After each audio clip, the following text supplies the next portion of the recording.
When they came back, the house was gone. No note, no trace, just a "for sale" sign standing in the yard where our memories used to live. He called me 27 times that night. I didn't pick up once.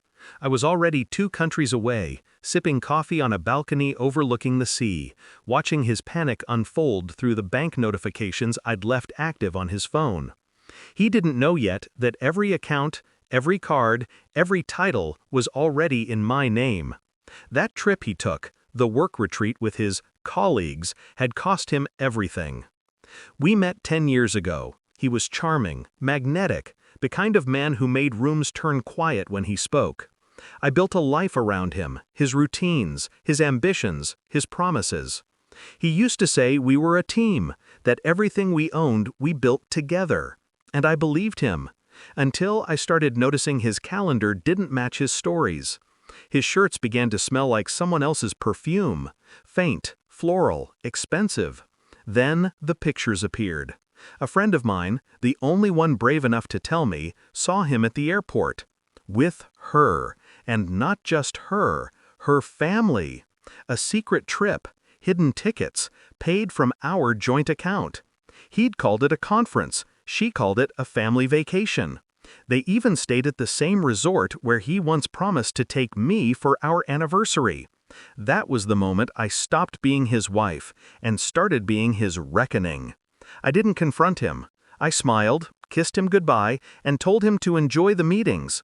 While he was gone, I dismantled the life he thought he controlled. You see, the house was under my name, a gift from his parents after our wedding, though he never bothered to check the paperwork. I'd made sure of that years ago. I handled the mortgage, the taxes, the upkeep. He handled the lies. Before his flight even landed, I had already met with a real estate agent. Cash buyer, no contingencies. The sale closed in 48 hours. Then I moved everything, my clothes, documents, jewelry, and memories worth keeping, into storage.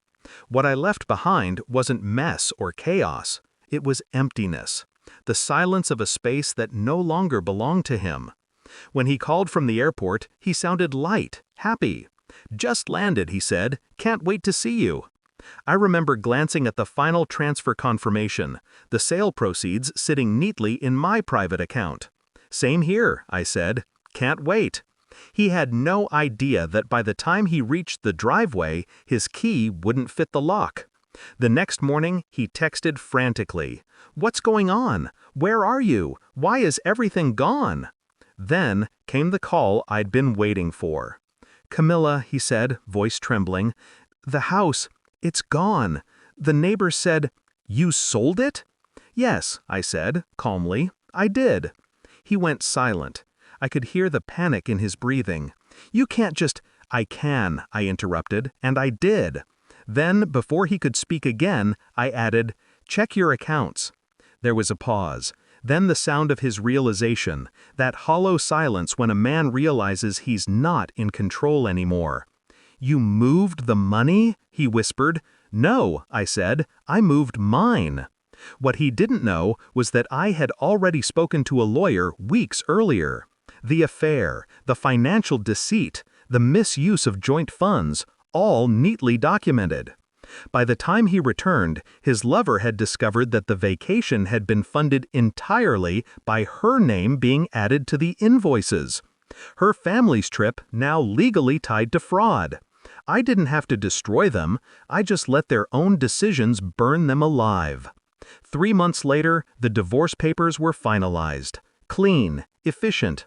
He lost the house, the cars, the accounts, even his company, the one registered using marital funds. I kept what was mine, and disappeared. Now I wake to the sound of waves instead of lies. I walk along quiet streets where no one knows my name. Sometimes I think about the look on his face that day, the disbelief, the betrayal of a man who never imagined being outplayed by the woman who stood silently beside him for years. That's the irony of control. The louder he tried to hold it, the quieter I became, until silence was all it took to end him. People call it revenge. I call it correction, because when someone builds a life on deceit, sometimes the only mercy left is erasing them from it. And as the sun rises over this foreign coast, I smile, not out of happiness, but peace. He taught me to trust no one. I taught him what happens when someone finally listens.